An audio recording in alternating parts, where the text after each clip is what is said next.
everyone, welcome to the Horror Room. I'm Travis Bruce, and today we have a returning guest, and he's back to talk about his movie, The Raven's Kiss, which I've had the pleasure to see. And listen, guys, it's already in my top 5 right now for 2024 Horror Room Best Picture by far, so far. And I have Austen Sparke with us. Austen, welcome back to the Horror Room. Thank you very much for having me back, Travis. Very kind words. I'll definitely take top 5 anytime. Yes, in the top 5. But listen, it could take number 1 by the end of the year. So it's up there. Listen, tell everybody, that hasn't seen it, tell us a little bit about The Raven's Kiss. Sure. So The Red Raven's Kiss is a proof of concept film that I directed last year. A proof of concept film to set up a feature film at some point. It's technically a short film, but it's a long short film at 40 minutes, or I guess it could be seen as also a short feature.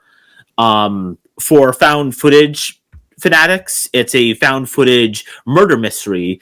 I've been advertising it as the first found footage murder mystery ever made. Until someone tells me I'm wrong, I'm going to keep rolling with the punches with that. Yes. But it's for people that enjoy slasher films, murder mysteries, movies like Scream, this is going to be up there for you. So for horror fans that aren't really found footage fanatics, or even found footage fanatics that dabble into other horror genres, this is a movie that I took inspiration from the Italian giallo films that we talked about a little bit last time, Travis, you and me. Yes. But these horror films from the 70s and 80s that were slasher films, but they were also murder mysteries. They didn't have like unbeatable villains like Freddy Krueger's or Jason Voorhees. They were normal people in normal worlds committing these murders, and they were very violent and bloody like you would see in American slasher films, but there were normal people hiding behind a mask, or the camera would hide them, and at the end of the movie there'll be a big final twist reveal, kind of like an English murder mystery, but with a lot more deaths and a lot more blood. They were always rated R, usually had a lot of nudity, a lot of blood, a lot of stabbing. Yes. Very fun films. But I basically, with The Red Raven's Kiss, I've taken that and I've made a my own modern adaptation of The Red Raven's Kiss, but it does it in a different way in that we use found footage style to present this murder mystery. Now, by saying Scream, I would say this is a mixture to me of the 1980s Prowler / Scream mixing with the found footage. I mean, it's it has that 80s slasher feel to it with that whodunit, but also does mix in that a little bit elements of Scream as well. Yeah, for sure. Yeah, of course. Yeah, 80s American slasher films definitely take inspiration from it. There's someone out there dressed up head to toe in this unique outfit, going around stabbing people in a haunted castle. So much, a little bit haunted in the film, but more so in real life. We got the film in Vermont's Rutland Castle, which is the most haunted castle in North America. Wow. We actually had some ghostly supernatural encounters on set, which was kind of fun. A different piece of technology just randomly shutting off and on, getting random calls in the middle of the night during filming in rooms where phones were super old from like 100 years ago, and also they weren't plugged in. So how do they turn themselves on? And we also had like bats flying around the set. So it was actually kind of a perfect environment to shoot this thing. It sounds like it. Yeah. Now, what made you decide to go the short film? I mean, because you said but this is about 40 minutes long. Did you, at any point, did you decide, were you thinking in your mind, what if I made this into the full wing feature? I don't know. What is considered full feature in that? Is it 60 minutes or more, or? Yeah, good question. It really depends on who you ask. By film festival standards, it's actually... My movie is I say 40 minutes, it's like 39 minutes and something seconds. For film festivals, it's 40 minutes and above as a feature film, but most people online will say that it's generally like 50, 55 minutes, an hour and plus as a feature film. So I had a little bit extra footage. I had some extra scenes. I could have technically extended it to be a feature length, but I'm very happy with how this came out, but I've always wanted to make this with a larger budget, and I'm very happy with how this came out. We had a really cool cast and crew that was able to help me make this.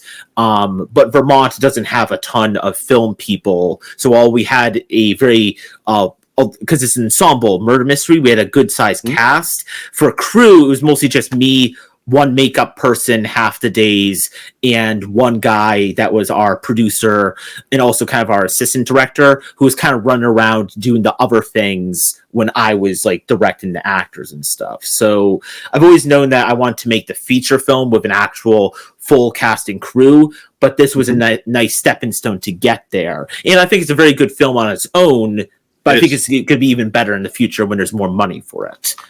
I agree. Now, one thing in the 40 minutes, I'm going to say 40 minutes that this film, it was able to, as the audience and watching, I was able to get into the characters. I felt like I got to know a little bit about the characters. I cared about the characters. I was invested. And that proves that, you know what, you don't need to do a movie in 90 minutes or 2 hours. Like, if you do a movie right, you can knock it out in 40 minutes and leave the audience feeling fulfilled. Oh yeah, totally. It's definitely a common complaint nowadays. I'm not the first person to say it, but a lot of films nowadays are just ridiculously long. They don't need to be. Of course, some films deserve the full length that they're going for. Directors and editors' choice of how long it goes. I'm definitely, as a director myself, I put everything into the director's choice of how long or short they want the movie. But you can definitely cut together a really good movie and kind of have full arcs for characters. You can have a full short film that tells an entire story with multiple subplots within a certain amount of time. You don't have to make a super long film. And I think a lot of newcomer filmmakers often are trying to hit that like 90-minute mark, because that's like a feature film time. I really, for like feature films that go to theaters, I really like 90-minute films, especially for horror, because it's the perfect time to go in, get out, have a good time. But if you're shooting on lower budget and you're struggling to make costs as it is, kind of like what I did with this movie, shoot for what you have for, but pre-plan in advance of, I don't have to go an hour. I feel like a lot of writers will go, okay, I have what's planned for 40 minutes. If I add 20 more pages, I'll have an hour, and that's basically a feature film. Yeah, but you could do it in 40. If you already had the script for 40, do it for 40. And if you're adding 20 minutes, you're adding an extra third of fluff. And that's going to kind of derail the pacing of your film. So I really like trying to make films as, which is kind of funny for me saying, considering I made a short film that's 40 minutes long, but try to make something as tight as you can. And that's the problem that I've seen, especially, the big budget horror movies. There is that huge amount of, and you could take out about 30 minutes of the damn movie, and it's just fluff. And you could have an excellent movie, but that 30 minutes drags the audience down. It disengages them. And like, sometimes going longer is the worst thing to do, especially when it comes to a horror film. Oh yeah. Yeah, anything that's like over an hour and 40, I think like 90 minutes is the perfect sweet point for horror films. But after an hour and 40, you're doing something wrong. Like, you need to cut off at least 20 minutes. And definitely nowadays, I've seen once in a while, not often, but if a horror film is going at like 2 hours, you need to back away. That's for drama films, action films.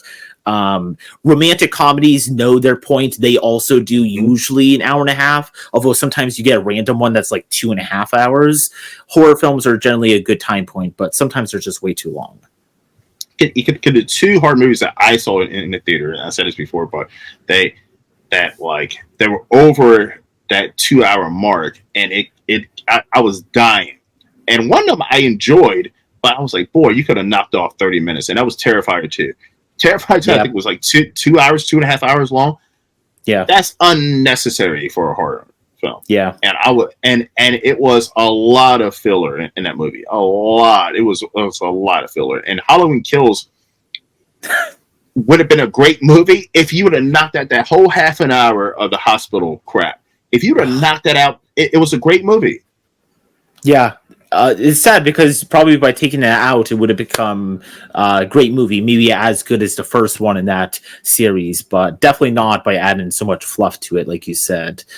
Yeah, no, it's with horror. It's of course, you're making a good movie, a good story, and everything. You go in to see a movie just like you would any other genre, but really with horror, especially compared to most other genres, maybe match it up with action films, you go in for an experience. Exactly. You go in for the thrills, you go in for the scares.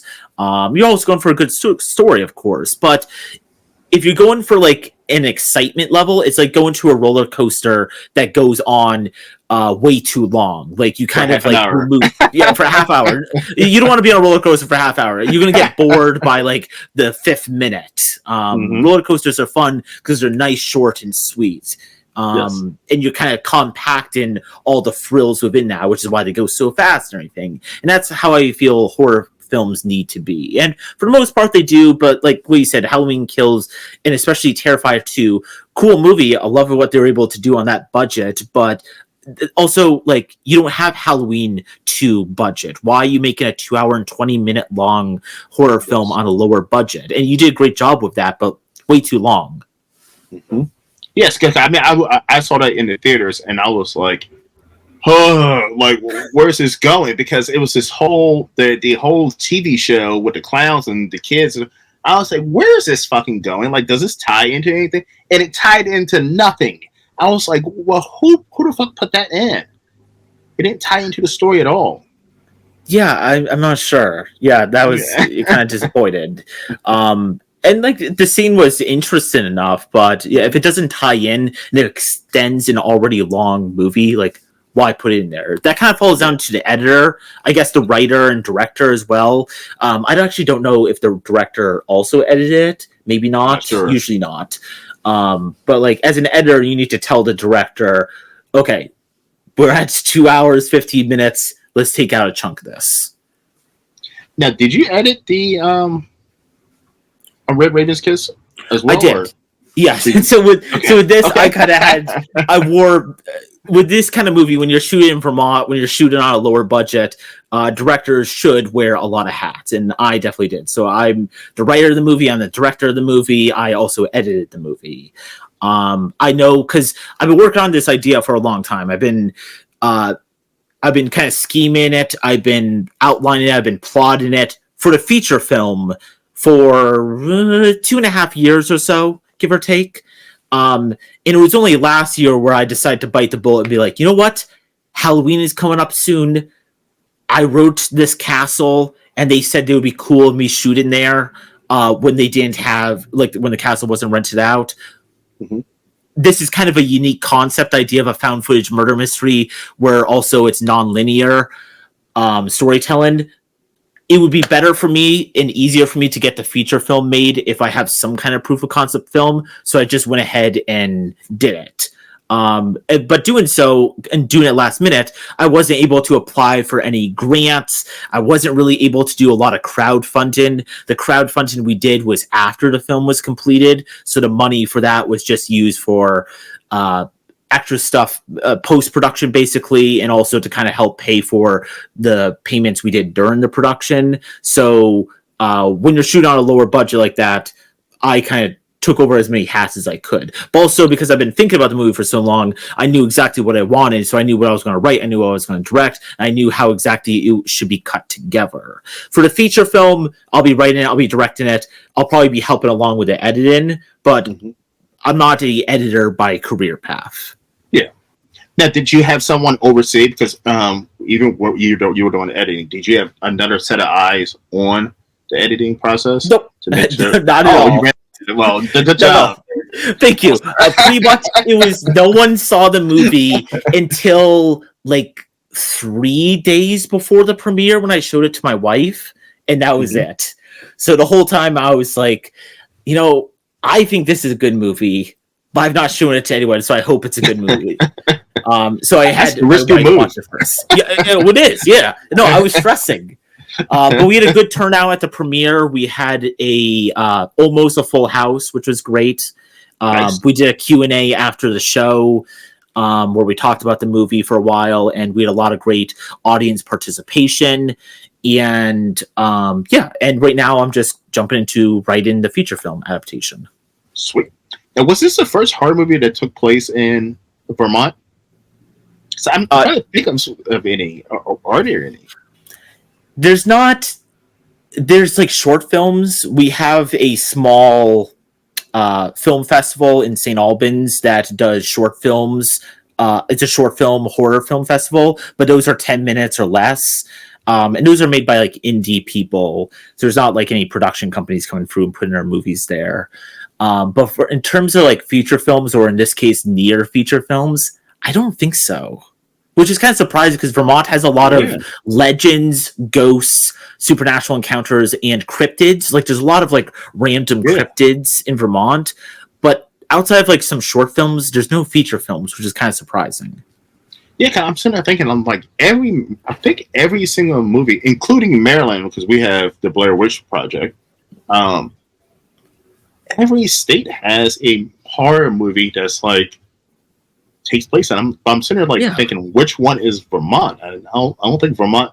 By the way, if Vermont does have one, please leave it in the comments. Anybody who's watching, yeah, please do. Yeah, I'd like to know that as well. Yeah, yeah, no, it's too bad. And I think it's mostly because, like, well, horror, I guess, could be made on kind of any budget, especially if you're doing found footage.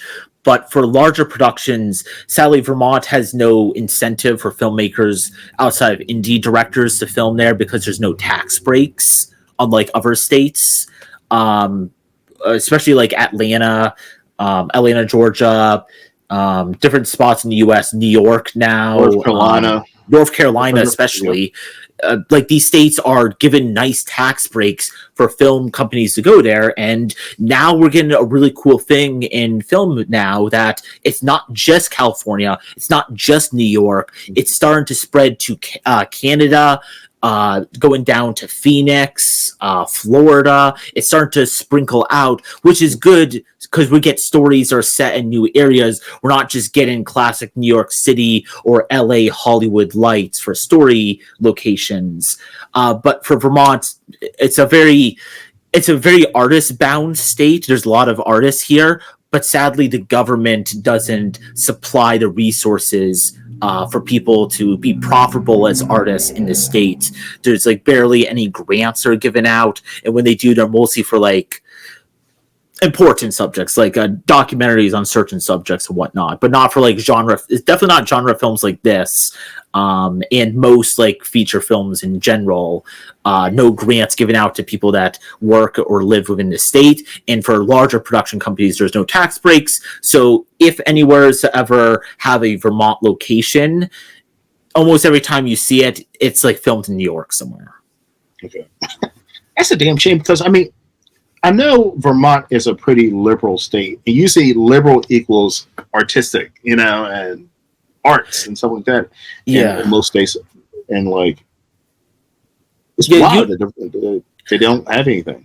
I think it's also weird. Yeah, so Vermont is a very liberal state, and with that, because that, however you want to say it, there's a lot of artists here, and a lot of artists doing really cool things in the state, but even though the government is very liberal as well, like its people, they're very strict. They want a very Vermont state, which is good and bad. So like Vermont is the only, Vermont, Montpelier, which is our capital, is the only capital in the United States that does not have McDonald's, Burger King, Starbucks. Like they won't allow those large corporations. No, not at all. You won't find any of that. Wow. You'll find mom and pop shop burger places, a lot of like very hippie based coffee shops, which is nice. It's nice not to have McDonald's on every street. You go into Montpelier and it's all companies by the people for the people, which is nice. Also, Vermont is one of the very few states that doesn't have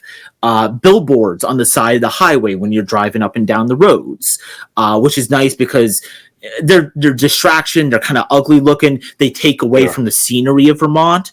So because of that, there's a lot of great positives to government of trying to make Vermont unique in its own, not have big money corrupt it.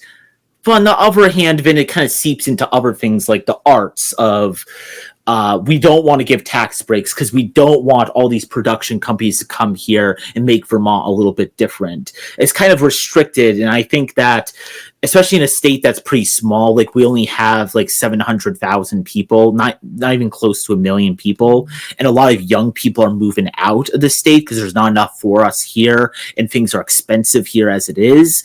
It would be nice to have other like people, other companies, other business come here, but it's kind of a tightrope. And unfortunately, you get some good things, you get some bad things with that. And for me as a filmmaker, Vermont is kind of a restrictive place. But on the other hand, like everyone in my movie, it was a lower budget movie, and everyone did it for free, and no one complained. No one put half work into it. Everyone came in ready to rumble. They stayed for long hours, working at till 4 a.m. in a haunted, creepy castle for no pay outside. Sometimes I would help people with, like, I would give them gas cards because like people would be driving an hour and a half to get to this very random location. But outside of like some food and like gas cards, there was no other incentive. But Vermont's artists are so willing to jump on cool projects, and they really love the artists I got for this movie loved my script so much they were willing to do that, which is really cool. And you also get locations like the castle I shot at, other cool locations I shot in the past, where the owners either gave me a very reduced fee to shoot there or allow me to shoot there for nothing at all, which if I was in California, what I paid for the castle in this movie would be nothing compared to shooting like a shitty bar in like California, which would probably be like, you could shoot here, but it's gonna be $10,000 for the night. But in Vermont, people are very willing to work with you. Unfortunately, the government, not so much. For Vermont is the only state on the East Coast that I have not been to yet. Literally, I've been to Maine, New Hampshire, I've been all throughout the East Coast.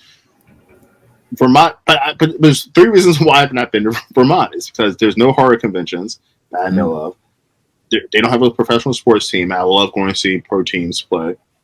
And there's no beach, as far as I know.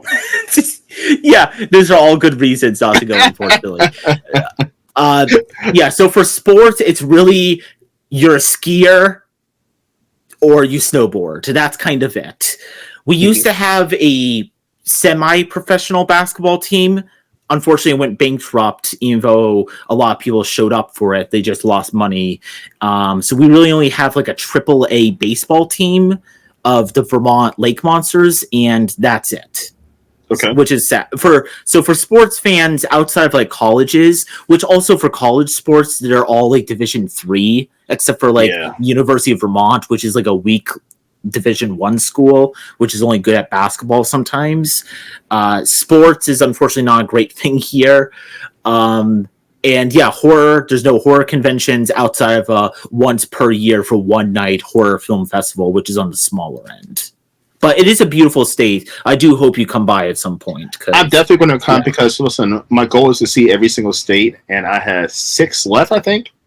6, and Vermont is the closest one to where I live, so I need to go ahead. Plus, I love Ben and Jerry's ice cream, man. I heard that their factory and stuff is there, so I definitely want to see that. Yeah, it's an awesome factory. They take you on tours to give out free ice cream.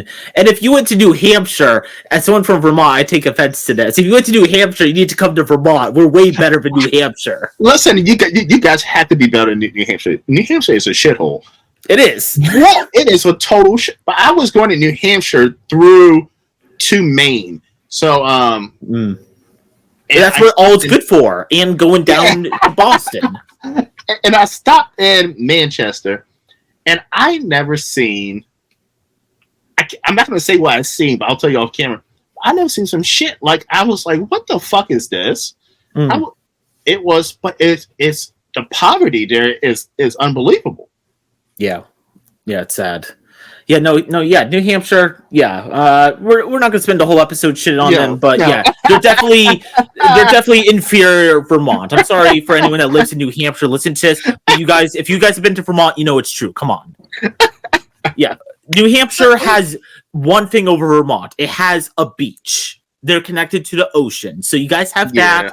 Outside of that, New Hampshire is worse than Vermont in every single way. You guys have shittier mountains.